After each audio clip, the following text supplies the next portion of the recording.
খুশি করার পর একটাই কথা মানেননি, আল্লাহ আমি মাটির আদমকে সিজদা করতে পারবো না, কারণ একটাই, সে মাটির তৈরি আর আমি আগুনের তৈরি। এখানে একটাই কথা প্রকাশ হলো, ইবলিস শয়তান তোমার অহংকার হয়েছে। যখনই অহংকার করলো, আল্লাহ বলছেন বের হ আমার জান্নাত থেকে। লাথি মেরে জুতা মেরে অপমান করে জান্নাতের মাটি থেকে বের করে দিল। কাকে? কাকে? ইবলিস শয়তানকে। ইবলিস একটাই অন্যায়ের সাজার জন্য সারা জীবন লাথি খেতে আছে মুসলমানের ছেলেপিলের কাছে, কিয়ামত পর্যন্ত লাথি চলবে। তার আমরা এই গুণাগুলো যারা করেছি, আমাদের ইহকাল পরকাল দুটো শেষ হয়ে গেল।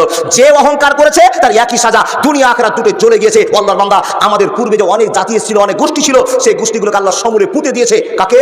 নূহ নবীর কওমকে। নূহ নবীর কওমকে, আদ সামুদ কওমকে আল্লাহ নিস্তে নাবুদ করে দিয়েছে, কারণ একটাই ছিল, তারা দুনিয়াতে অহংকার করেছিল। আর দেখলে আরো কত ভয় হয়ে যেত। তাহলে আমরা আল্লাহকে না দেখে যারা বিশ্বাস করি, তাদের নাম মুসলমান। জোরে বলুন সুবহানাল্লাহ। আল্লাহ পাক রব্বুল আলামিন বলছেন মুসলমানদেরকে লক্ষ্য করে, হে মুসলমান, পৃথিবীতে মানুষের ভিতরে একমাত্র মানুষ তোমরা, যারা তোমরা আল্লাহকে না দেখে আল্লাহর ভয়ে নামাজ, রোজা, হজ, যাকাত, দান, খায়রাত, সাদকা, ভালোবাসা, যত রকমের আমল আছে তোমরাই করো, যারা তোমরা আল্লাহকে না দেখে বিশ্বাস করেছো আর আল্লাহকে এক বলে মেনে নিয়েছো। আর একবার আমি একটা কথা জিজ্ঞেস করি, বাবা, আমরা সবাই আল্লাহকে এক বলে জানি না? আমাদের আল্লাহ দুটো না একটা? একটা। তাহলে যারা আমরা একটা বলে জানি, তারা এক আল্লাহর ভরসায় আছি। যারা আমরা আল্লাহকে বাদ দিয়ে আরো কোনো আল্লাহকে মেনে নিয়েছি, তাদের জীবনে গোলমাল চালু হয়েছে, তারা কোনোদিন আর পথ পাবে না। সেই মানুষগুলোকে আল্লাহ পাক রব্বুল আলামিন লক্ষ্য করে বলছেন, হে মানুষ, তোমরা যেন জাহান্নামে না চলে যাও, আমি আল্লাহ তোমাদের জন্য ব্যবস্থা করে রেখেছি। আল্লাহ, তুমি আমাদের জন্য কি ব্যবস্থা করেছো? তো রব্বুল আলামিন বলছেন, আমি তোমাদেরকে বারবার পরামর্শ দিয়েছি, তোমরা যেন ভুল করে জাহান্নামে না চলে যাও। এই জন্য আমি আল্লাহ তোমাদেরকে বাঁচাবার অনেক চিন্তা করেছি, তোমাদের অনেক খবর দিয়েছি, যে খবরগুলো তোমরা কোনোদিন গৌর ফিকির করে দেখলে না, যে আল্লাহ আমাকে বাঁচার জন্য, জাহান্নাম থেকে বাঁচার জন্য এত চেষ্টা করেছে। আল্লাহর বান্দা, যতগুলো মানুষ আছে সেই মানুষগুলোকে লক্ষ্য করে আল্লাহ পাক রব্বুল আলামিন বলছেন কি? বিসমিল্লাহির রহমানির রহিম। ওয়াবুদুল্লাহ ওয়া লা তুশরিকু বিহি শাইআন ওয়া বিল ওয়ালিদাইনি ইহসানা وبذي القربى واليتامى والمساكين وزار ذي القربى وزار الجنوب وصاحب بالجنب وابن السبيل وما ملكت أيمانكم إن الله لا يحب من كان مختالا فخورا। আল্লাহ রাব্বুল আলামিন বলছেন, মানুষের দল, আমি আল্লাহ তোমাদেরকে বারবার পরামর্শ দিয়েছি, তোমরা যেন জাহান্নামে রেডি না হয়ে যাও, জাহান্নামের লোকরি না হয়ে যাও। আল্লাহ কি কি পরামর্শ দিয়েছো? আল্লাহ মুসলমানদেরকে লক্ষ্য করে বলছেন, ইয়া আইয়ুহাল্লাযিনা আমানু, হে মুসলমানেরা, লা তুলহিকুম আমওয়ালুকুম ওয়ালা আওলাদুকুম আন যিকরিল্লাহ। বন্ধুরে আমার, কথা বলতে আরম্ভ করলাম, মনোযোগ দিয়ে কথাগুলো শোনার চেষ্টা করুন, জীবনের ধন্যতা আসবে ইনশাআল্লাহ। বন্ধুরে, আল্লাহ আপনাকে পরামর্শ দিয়ে বলছেন, লা তুলহিকুম আমওয়ালুকুম ওয়ালা আওলাদুকুম আন যিকরিল্লাহ। এটা এক রকমের পরামর্শ হলো। নম্বর 2 পরামর্শ আল্লাহ দিয়ে আরম্ভ করলেন, হে মুসলমানের দল, হাক্কা তুকাতিহি ওয়ালা তামুতুন্না ইল্লা ওয়া আনতুম মুসলিমুন, ইল্লা ওয়া আনতুম মুসলিমুন। বন্ধুরে আমার, নম্বর 3 আল্লাহ আবার ঘটনা ঘটিয়ে দিয়ে বলছেন, ইয়া আইয়ুহাল্লাযিনা আমানু, এই মুসলমানের দল, তোমরা কান খুলে শুনে নাও, আল্লাহ কি বলতে চেয়েছে বলে দাও। তো রব্বুল আলামিন বলছেন, কু আনফুসাকুম ওয়া আহলিকুম নারা। এতগুলো পরামর্শ আল্লাহ আপনাকে দিচ্ছেন। কেন দিচ্ছেন? কেন দিচ্ছেন? রব্বুল আলামিন খবর দিয়ে জানিয়ে বলছেন, বান্দা, এই পরামর্শগুলো এই জন্য তোমাদেরকে আমি দিলাম, ইন্না জাহান্নামা কানাত মিরসাদা লিত্তাগিনা মাআবা লাবিসিনা ফিহা হাকাবা। বান্দারে, তোমাদের জন্য একটা গোপনীয় ফাঁদের জায়গা করেছি, এই ফাঁদের জন্য তোমরা পড়ে না যাও।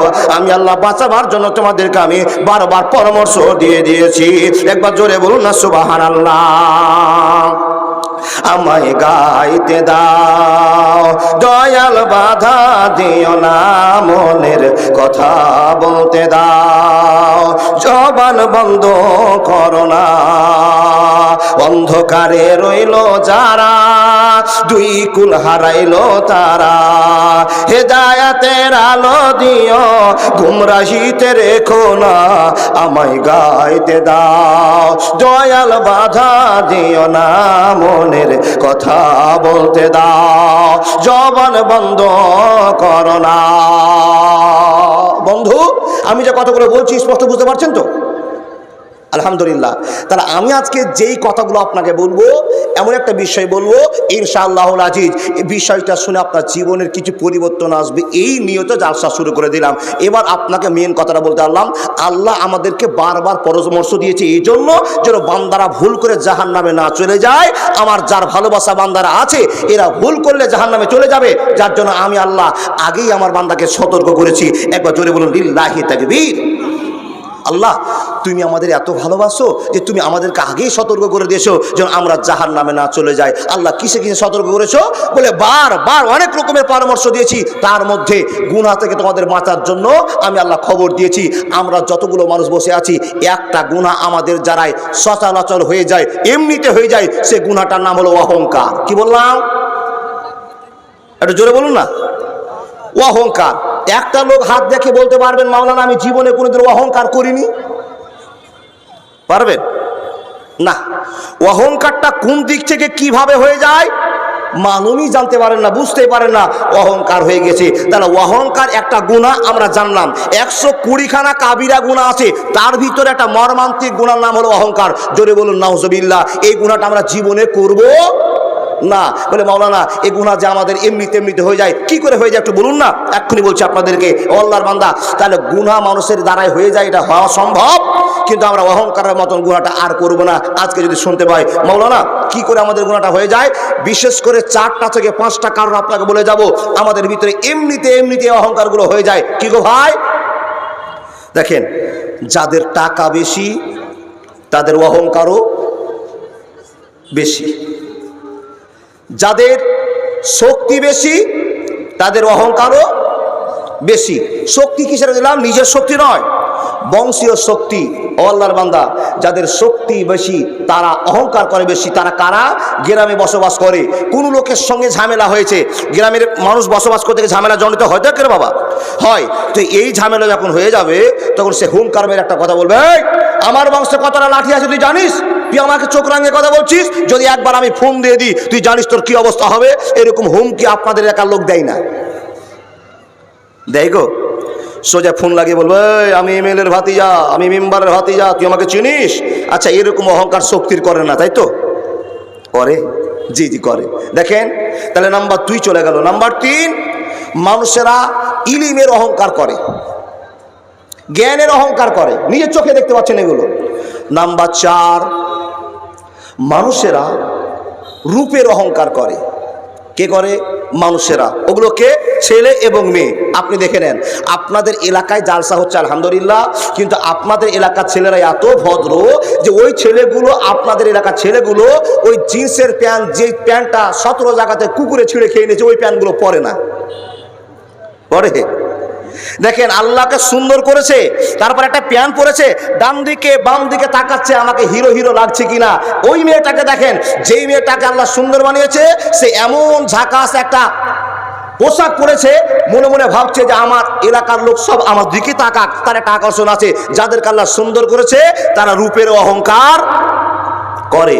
দেখবেন সমাজের ভিতরে কিছু লোককে দেখা যাবে তারা গলার আওয়াজ দিয়েও অহংকার প্রমাণ করে। কেমন কথা? রাস্তা দিয়ে কোনো গরিব মানুষ হেরে যাচ্ছে, লোকটার নাম আব্দুর রহমান কিংবা আব্দুল বাসির কিংবা আব্দুল সাত্তার, ভালো একটা নাম, তো লোকটাকে আওয়াজ করে বলে, ও রহমান, চল। আচ্ছা, এখানে কি বুঝলেন? কিছু বুঝতে পেরেছেন? লোকটা বড় লোক, টাকাওয়ালা, যেই লোকটা সামনে দিয়ে যাচ্ছে সেই লোকটা গরিব, যার জন্য ওকে আর সম্মান দিতে পারলো না, নিজের অহংকারে গলার আওয়াজ দিয়ে প্রমাণ করে দিল তোমার চাইতে আমি অনেক উন্নত মানের। জোরে বলুন নাউজুবিল্লাহ। রব্বুল আলামিন বলেন, হে বান্দা সকল শোনে না, যারা অহংকার করবে, শক্তি নিয়ে অহংকার করবে, রূপ নিয়ে অহংকার করবে, টাকা পয়সা নিয়ে অহংকার করবে, রূপের চর্চা করে বাড়াবে, যে কোনো অহংকার করুক না কেন, ওয়ামা মালাকাত আইমানুকুম ইন্নাল্লাহা লা ইউহিব্বু মান কানা মুখতালান ফাখরা, করা। এই মানুষের দল কথা বলতে আরম্ভ করলাম, আর কোনো দিকে তাকাতাকি নয়, সোজা ওয়াজ বুঝাতে আরম্ভ করলাম। তারা এখানে যতগুলো লোক আমরা বসে আছি, নিজের ভুলটা নিজেরাই আমরা ধরতে পারবো কিনা জানি না। বন্ধুরে আমার, টাকা ছিল না, এখন আমার বাড়িতে টাকা হয়ে গেছে। এমনিতে আমার অহংকারও বেড়ে গেছে। কিছু কিছু লোককে দেখবেন বন্ধু, যে লোকেরা অহংকার করে বেড়ায়, রব্বুল আলামিন বলছেন, হে মানুষ শুনে নাও, যারা অহংকার করবে, যারা অহংকার করে দুনিয়াতে চলবে, এদের দুনিয়া আখিরাত দুটোই বরবাদ হয়ে যাবে। জ্বলন্ত প্রমাণ হিসাবে ইবলিস শয়তানকে আপনার সামনে 1 মিনিটের জন্য পেশ করলাম। আল্লাহর বান্দা শুনে যান, এখানে যতগুলো লোক বসে আছেন, বলুন তো ইবলিস শয়তান কত বড় গুনাহ করেছিল, কয়টা গুনাহ করেছিল? সবাই এক বাক্যে বলবেন, একটা বড় গুনাহ করেছিল। সেই গুনাহটার নাম হলো অহংকার। আল্লাহর বান্দা, আপনি কি জানেন কি জানেন না জানি না, ইবলিস শয়তান যে গুনাহটা করেছিল সেটা অহংকার। আল্লাহর বান্দা কিসে অহংকার করেছিল একবার শুনে যান। আল্লাহ বলছেন, হে ইবলিস, তুমি আমাকে অনেকবার প্রশংসা করে দেখিয়েছো, অনেকবার সুবহানাল্লাহ, অনেকবার আলহামদুলিল্লাহ, অনেকবার লা ইলাহা ইল্লাল্লাহ, অনেকবার আল্লাহু আকবার, লা ইলাহা ইল্লাল্লাহু ওয়াহদাহু লা শারীকা লাহু, এইভাবে প্রশংসা করে করে তুমি জীবনটা শেষ করেছো। রে ইবলিস, তোমাকে একটা সম্মানের জায়গা আমি বসিয়ে দিয়েছিলাম। ইবলিস, তোমাকে আজকে একটা কাজ করে দিতে হবে। আল্লাহ, কি কাজ করতে হবে? বলে, আমি শখ করে মাটির ভিতরে মাটি থেকে তৈরি করে দিলাম আদমকে, একে তোমাকে একটা সিজদা করে দিতে হবে। আদম বলল, নিভা, কখনোই পারবো না, পারবো না, পারবো না। আরবে বিনয় নয়, মিশরে, ইরাক, ইরান নয়, নয় ভারতে, সারা বাংলার মাটিতে আল্লাহ তোর আইন চলে। যেতে হবে খালি হাতে আল্লাহ তোর দরবারে। আরবে বিনয় নয়, মিশরে, ইরাক, ইরান নয়, নয় জাপানে, সারা পৃথিবীর মাটিতে নবী তোর আইন চলে। যেতে হবে খালি হাতে আল্লাহ তোর দরবারে। একবার জোরে বলুন না সুবহানাল্লাহ। কথা বলতে আরম্ভ করলাম, মনোযোগের কথাগুলো শোনার চেষ্টা করুন বন্ধুরে।